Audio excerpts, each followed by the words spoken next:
A continuación, Hablando nos entendemos.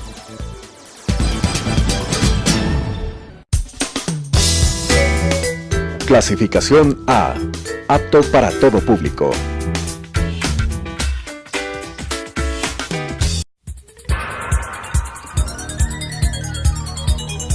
Las opiniones vertidas en este espacio por la producción y dirección del programa son de exclusiva responsabilidad de sus autores y de quienes intervienen en ellos.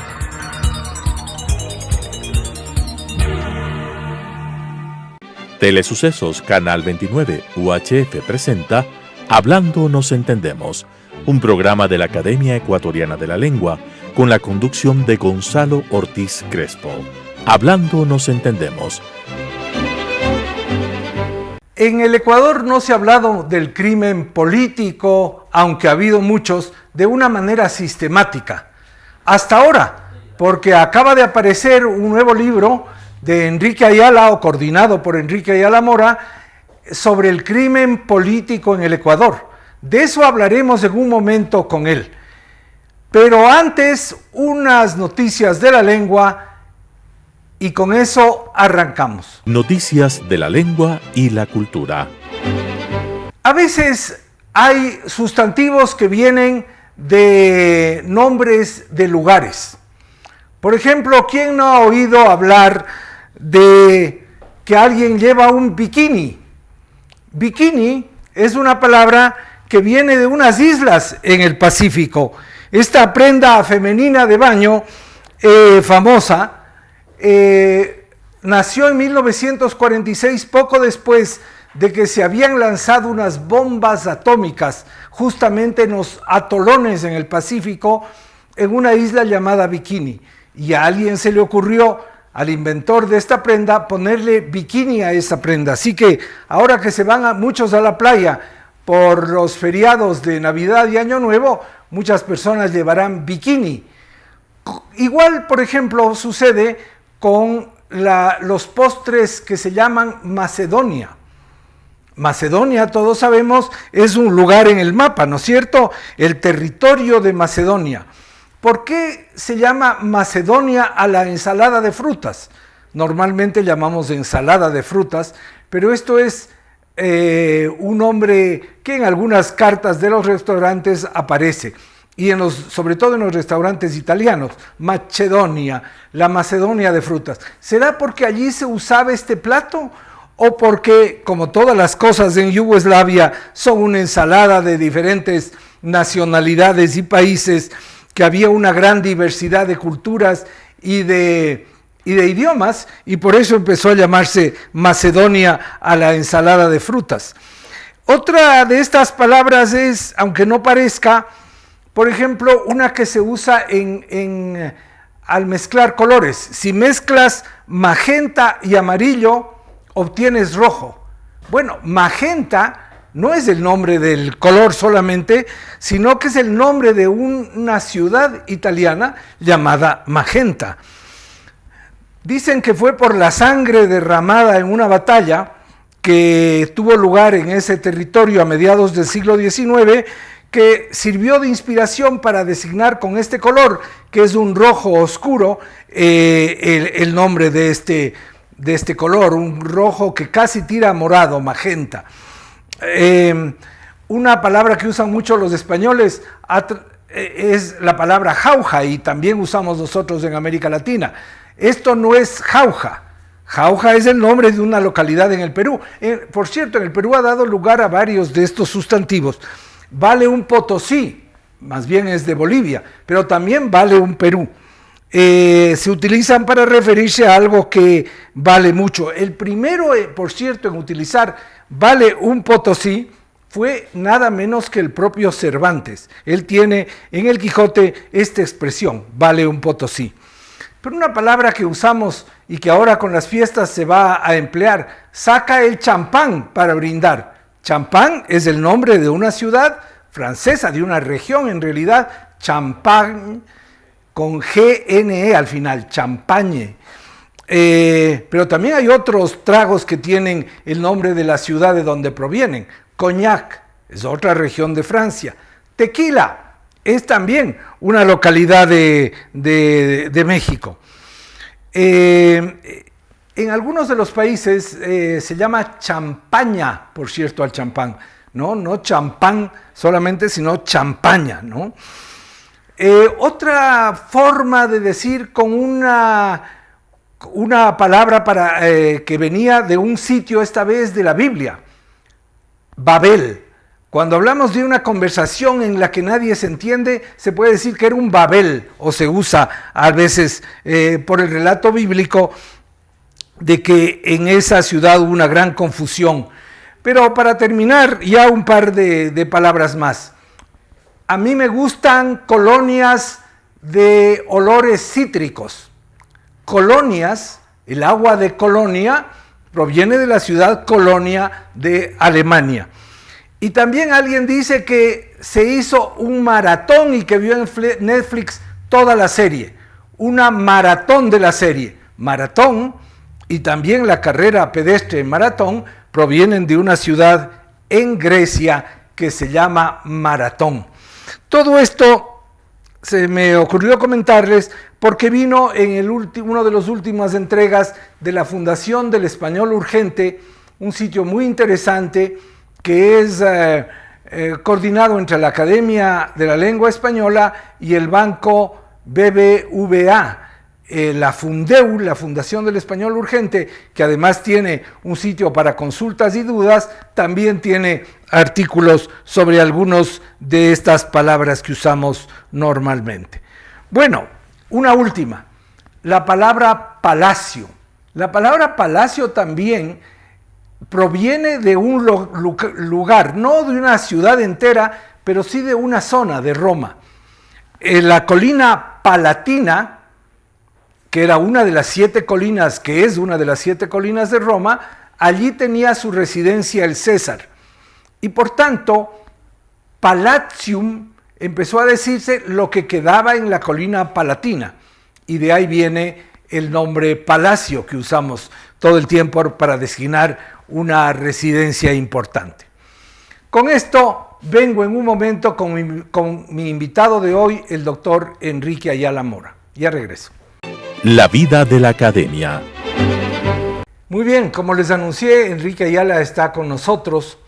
Él publica constantemente libros porque es un investigador que se da modos, además de ser un político y un administrativo en la universidad, siempre está investigando.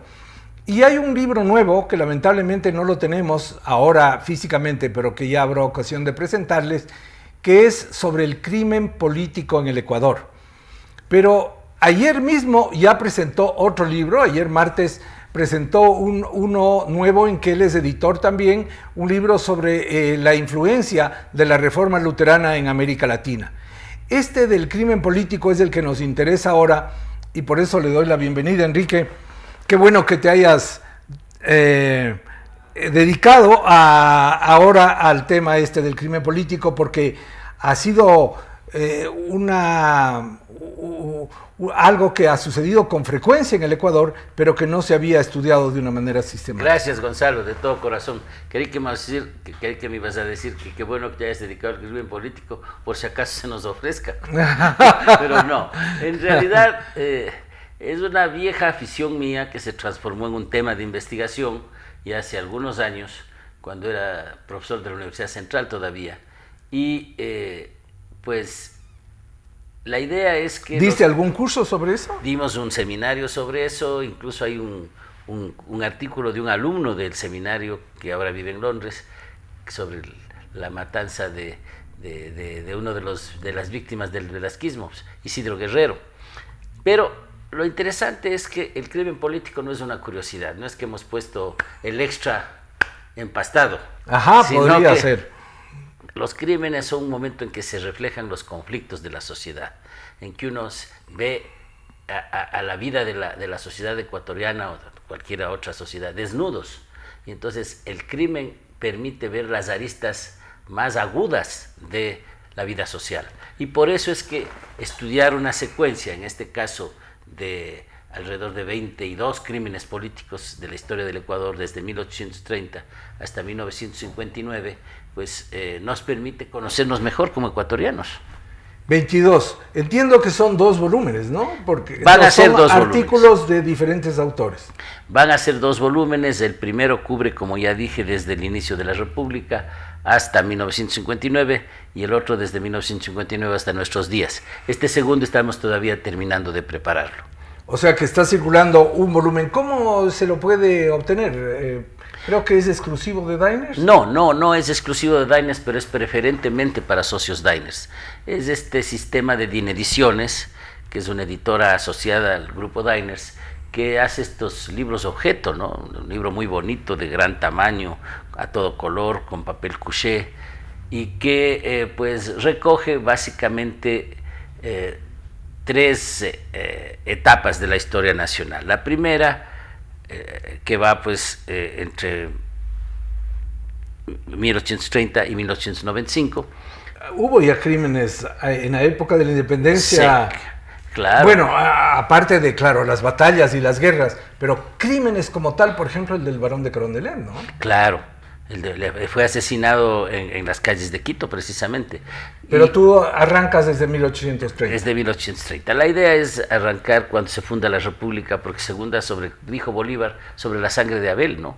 Quien podía haber sido hasta el primer presidente del Ecuador fue asesinado, Antonio José de Sucre, casado con una quiteña y vecino de Quito. En un crimen truculento que fue cerca de la frontera ecuatoriana, en la actual Colombia, y perpetrado por un grupo de personas que se supo siempre quiénes fueron, no fueron sancionados, pero sus autores intelectuales quedaron impunes, ¿no? Nunca se pudo llevarlos a la justicia, ni a Obando, al general Obando, que fue el que dirigió el crimen, ni a Flores, que es uno de los que lo promocionó. ¿Así? ¿Tú claro, yo creo que... ¿Crees que Flores tuvo responsabilidad? Sí, no es solamente mi opinión, es la opinión que tiene un historiador tan acreditado como Rumazo, ¿no? Rumazo González dice que él está convencido de que fueron ambos.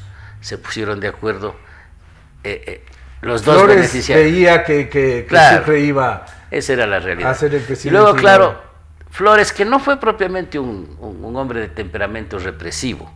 Flores era más bien un hombre de componendas, de acuerdos, muy amigo de todo el mundo, compadre de Rocafuerte, compadre de Olmedo. Pero durante su gobierno también se produjeron algunos truculentos crímenes políticos. Como el del Quiteño Libre. El del Quiteño Libre, ¿no? Porque, bueno, los periodistas tienen una vocación peligrosa, ¿no? Porque realmente el primer periódico de insurgencia que se funda en Quito termina con sus redactores asesinados, colgados de los postes. Colgados de los postes. De una mañana amanecieron en Quito los cadáveres de ¿cuántos? 4. Francis Hall. Hall y Echenique y 2 más, que honestamente no me acuerdo. Y luego vendrán los crímenes de García Moreno. Bueno, un crimen curiosísimo, el de Otamendi, ¿no? El lugarteniente de Flores, que es cobardemente asesinado, luego lo toman preso. ¿Otamendi era de raza negra? Claro, era negro, era un mulato, ¿no? Pero era un líder muy importante de la independencia, pero al mismo tiempo muy cruel, ¿no? Ajá. Era un hombre muy valiente y muy cruel. Pero claro, y que vino una venganza. Le tenían pisado el poncho porque era negro, ¿no? Lo consideraban así. Luego el propio ciclo de asesinatos de la época de García Moreno, que no se reducen a solo el de él, sino todos los antecedentes, y luego los inmediatamente posteriores. Esa es la época quizá de los crímenes más... ¿Hay un artículo sobre la muerte de Monseñor Checa? Claro, está Sonia Fernández escribe un excelente artículo sobre el asesinato de Checa en el vino con que purifica el copón del Viernes Santo de 1877, perdón. ¿No fue el vino de la consagración? No, es que el Viernes Santo no se consagra. Ajá, Por eso es que se decía que el sacerdote, el que mató, debía haber sido un sacerdote. Porque no profanó el vino. Y se daba la comunión con las hostias, porque ese día no hay misa, es el día de la muerte de Cristo. Y entonces, para purificar el copón, se pone un poco de vino y agua y se lo toma para... Y ahí estaba la estrinina. Ahí estaba la estrinina, pues con que le mataron. Es de los crímenes más dramáticos que puede pensarse, ¿no? En medio de una ceremonia litúrgica en un país tan católico. ¿En este primer volumen llegas hasta Eloy Alfaro? Claro, está todo el ciclo alfarista, ¿no? Por un lado, las víctimas del alfarismo, que también fueron un periodista, otra vez, ¿no? Víctor León Vivar. Y luego pues el padre Moscoso, el famoso crimen de Riobamba, de este hombre tan sencillo que había sido este sacerdote jesuita, que cuando las tropas conservadoras se atrincheraron en el colegio San Felipe, los liberales se tomaron el colegio, profanaron la iglesia y de paso mataron a este santo sacerdote que estaba pues todo el mundo muerto del miedo rezando, ¿no? Y luego está también pues el asesinato del general Vega, que fue discutidamente planteado como un suicidio. Como un suicidio, ¿no? Como decía mi madre, nadie se suicida con sombrero. Claro. El tiro había entrado por el sombrero. Por el sombrero, ¿no? Y luego, claro, están todo el ciclo de la última parte del liberalismo. Belisario Torres, uno de los jefes del liberalismo, es asesinado en el penal. Luego es asesinado el general Emilio María Terán por un amigo íntimo suyo que consideraba que le había puesto cuernos con su mujer. Sí. Un incidente en la calle, ¿no? En el Hotel Royal. Sí. En la entrada del Hotel Royal. Con una pistola que le había traído el mismo general Terán de Londres a su amigo Quirola. Ajá. Luego Quirola es reducido a prisión y la muchedumbre lo mata en el penal. Y luego pues viene el asesinato de Montero en Guayaquil y por último el crimen del Ejido, que también es de los más famosos de la historia, cuando se asalta el penal García Moreno y muere precisamente Justamente la semana anterior yo había presentado aquí la tercera edición de tu libro Historia de la Revolución Liberal. Es un tema, un periodo que conoces muy bien, con todos los otros, pero te has especializado. Y entonces ahora pues habrás sacado estos... ¿Cómo no? En este caso la investigación fue de esa. Estos crímenes como en un contexto del liberalismo. Mientras para otros tuve que hacer investigación ad hoc, como el de Sucre, por ejemplo. Tú eres el autor de ese artículo. Sí. Y en este caso, los del ciclo liberal, yo ya los tenía trabajados, investigados, ¿no? ¿Cuántos artículos son tuyos en este primer volumen? 9. 9 artículos. 9 de 15. De 15, ajá. Sí. O sea que y más unas introducciones a cada etapa. ¿Y los otros 6 son mencionaste a Sonia Fernández? Claro, Sonia Fernández. Tenemos un excelente artículo de Jorge Rivadeneira sobre el asesinato del chofer de Velasco Ibarra, uno de Jonathan Escobar. ¿Pero eso va a ir en el segundo volumen? No, está en 1900, en la primera administración de Velasco, ¿no? Entonces llegas hasta los 30 en el primer Hasta los 40, hasta el 59. Y el del entonces 59 hace Catalina León Galarza, precisamente la masiva muerte de Guayaquil del 2 y 3 de junio. Sí. Sí, ella tiene un artículo, yo había visto. Cecilia Ortiz hace un muy buen artículo sobre los antecedentes, sobre los intentos fallidos del asesinato de García Moreno. Bien interesante. Con Catalina León yo discrepo, porque ella ve que o al menos en el artículo que yo leí, que esos crímenes fueron absolutamente planificados, como que de una conspiración se tratase. Y las muertes que se dan en Guayaquil, yo creo que se dan como consecuencia de una cadena de hechos, no tanto como una planificación fría de Camilo Ponce, ahora voy a matar al pueblo de Guayaquil, ¿no? Me da la impresión de que... en la versión que yo conozco y que está publicada es un poco más refinada, digamos. Lo que dice es que una vez que se produjo el estallido, se planificó una especie de saneamiento de la ciudad. Lo que no fue esperado era el estallido que comenzó en Puerto Viejo, ¿no? Ajá, sí, claro. Unas semanas antes de por otro del capitán Quevedo, ¿no? Por otro asesinato. Otro asesinato. No, colectivo. Un suicidio fue primero, ¿no? Se suicidó un conscripto. Un conscripto y sabían todos que era el capitán que les hacía hacer y lo mató la unos turba. Ejercicios muy crueles. Sí, lo mató la turba. Y luego se alzaron la gente de Guayaquil, en donde había una huelga, que es lo que a veces se oculta, ¿no? Que había una huelga de trabajadores. Pero esa huelga de trabajadores se le fue de las manos a la dirigencia obrera y comenzó efectivamente una suerte de insurrección desorganizada y de saqueo. Claro, quemaron el local de la policía y empezó el saqueo. Asaltaron la pesquisa, pues como se llamaba entonces.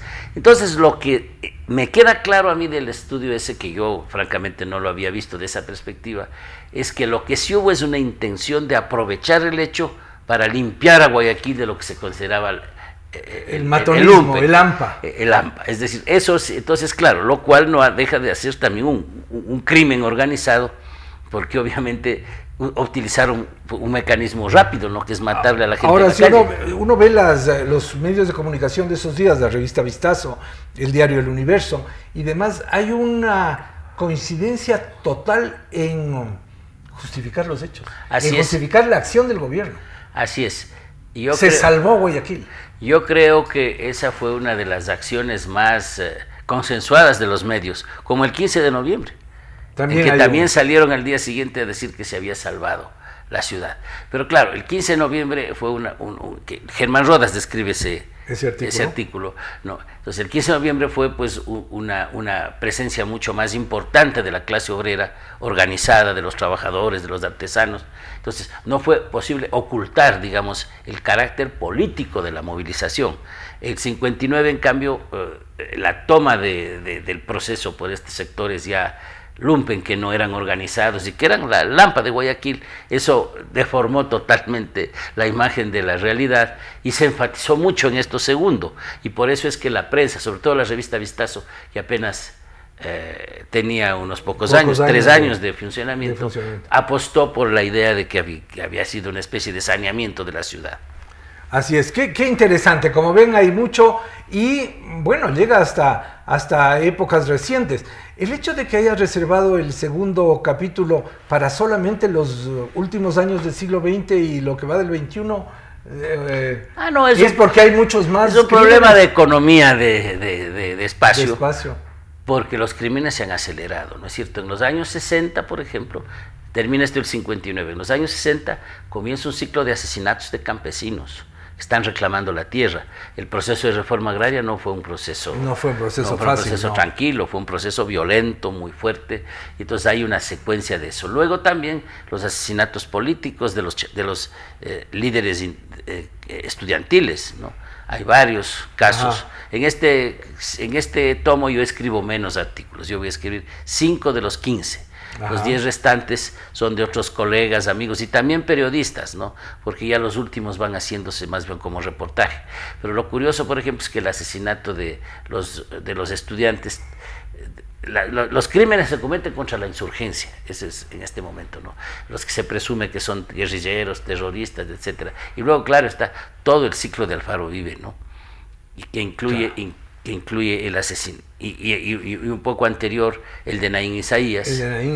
Sí, que fue un asesinato en el cual incluso Pérez Cordero tenía una responsabilidad. Está el de Briz Sánchez antes, y el ciclo de los muertos que de Alfaro Vive, que causa por una Alfaro parte, Vive y la represión contra Alfaro Vive, que es un proceso realmente interesante, no del todo aclarado todavía. Luego, claro, están asesinatos de políticos como Abdón Calderón y Jaime Hurtado. Jaime Hurtado, tan grave. Y luego, por ¿para último, cuándo estará ese segundo volumen? Pero por último está la década correísta. Llegas hasta la época. Claro, va a llegar hasta el año 2019, porque incluirá los últimos acontecimientos del juicio del general Gabela, del juicio de Tendetza, de este líder Shuar, que es asesinado con todas las evidencias de estas alturas ya por mercenarios de una empresa china, que el gobierno incluye. Que el gobierno encubre, ¿no? Encubre. Ahí hay una responsabilidad directa de Correa, una vez más, no en el asesinato directamente, no, sino en el encubrimiento del asesinato, ¿no? Entonces yo creo que el de Bosco Huitzuma, y claro, hay muchos, ¿no? No recuerdo en este momento el nombre de la persona esta que tiene un papel en la narcovalija, que regresa de Italia de cumplir su condena, y a los 2 meses lo matan. Bueno, y también estarán los del 30DS. Claro. Los del 30DS. Desde luego. O sea, hay una cantidad muy grande de muertos en ese periodo. ¿Cuánto para reflexionar va a traer este libro tan importante? Entonces, dices que preferentemente es para Diners, pero sí está en librerías. No, está en las librerías también. Ya está en las librerías. Y el lanzamiento va a ser el día 16 de enero en Paraninfo de la universidad. Sí, pasando las fiestas, porque en las fiestas no hay que hablar de crímenes. Muy bien. Bueno, y con esto me despido, le agradezco mucho al doctor Ayala, se nos acabó el tiempo, y yo quiero desearles con esta ocasión unas felices fiestas. Obviamente no voy a hacer un programa en los días de Navidad y Año Nuevo, hay complicaciones de agenda, de personas que pueden venir, así que me despido deseándoles unas felices Navidades, un muy buen comienzo de año y nos veremos al inicio del año 2019. Háganme el favor de ser felices. Las opiniones vertidas en este espacio por la producción y dirección del programa son de exclusiva responsabilidad de sus autores y de quienes intervienen en ellos.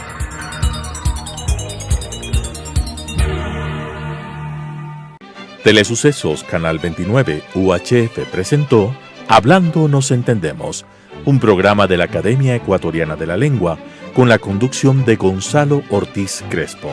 Hablando nos entendemos,